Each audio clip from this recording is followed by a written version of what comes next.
Assalomu alaykum hurmatli ustozlar, aziz talabalar, hurmatli yurtdoshlar. Barchamizga oylar sultoni Ramazon oyi muborak bo'lsin.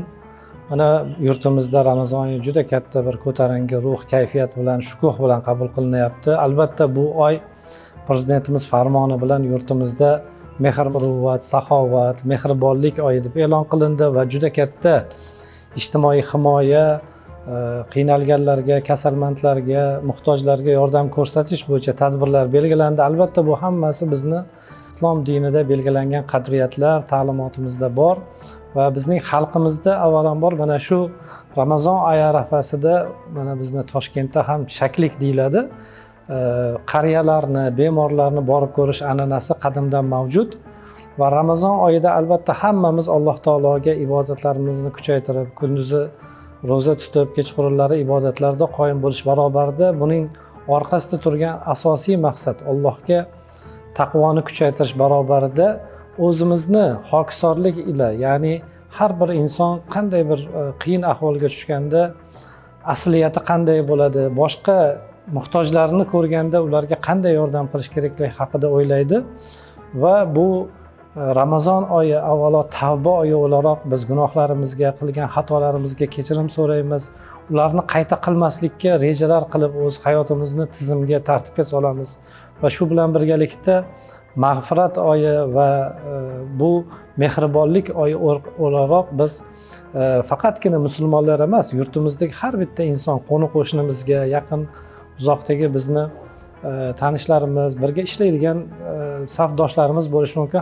Hammaga o'z yordamimizni, yaxshiligimizni ayamaymiz va mana shu oyni munosib o'tkazish borasida ko'plab tavsiyalar O'zbekiston musulmonlari idorasi tomonidan, hukumatimiz tomonidan turli xil tashkilotlarga tavsiyalar berildiki, iftorliklarni me'yorda o'tkazish, ya'ni o'sha dabdababozlik, kibr, manmansirashdan qochgan holda o'sha oddiy dasturxonlarda iftorlik qilish. Aksincha mana qancha mablag'i bo'lsa, qancha bir ehson qilaman desa, uni sadaqai joriya o'laroq mana talabalarga ehson qilish, boshqa muhtojlarga yordam qilish, aytaylik kitob olib berish, kitob o'qishni ko'proq targ'ib qilish, ilmga targ'ib qilish orqali amalga oshirish tavsiya etiladi va masjidlarga borganda ham o'sha tashqarida mashinalarni, avtomobillarni qo'yishda ham hattoki tartibga e'tibor qaratgan holda bu ko'proq mana o'sha jamoat transportida yoki imkon bo'lsa o'sha yayov borish targ'ib qilinyapti. Bularning hammasi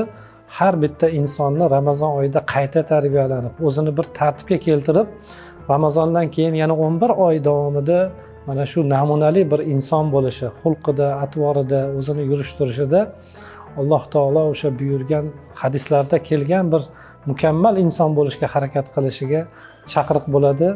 O'ylaymizki, mana shu Ramazon oyi yurtimizga ko'plab xayr barakotlar olib keladi. Yurtimiz, xalqimizning farovonligi bundan-da yana oshadi va albatta Ramazondan keyin buni natijasi bizni xalqimizdagi farovonlik, o'sha janjallar, ajrimlar, turli xil oilalar buzilishi ham oldin olinishi, turli xil jinoyatlarni kamayishida ham albatta buni biz kelajakda natijasini ko'ramiz deb umid qilamiz. Alloh taolodan har bir xonadonga fayz barakat tilagan holda albatta barcha yurtdoshlarimizni yana bir bor bu qutlug' oy bilan muborakbod etamiz.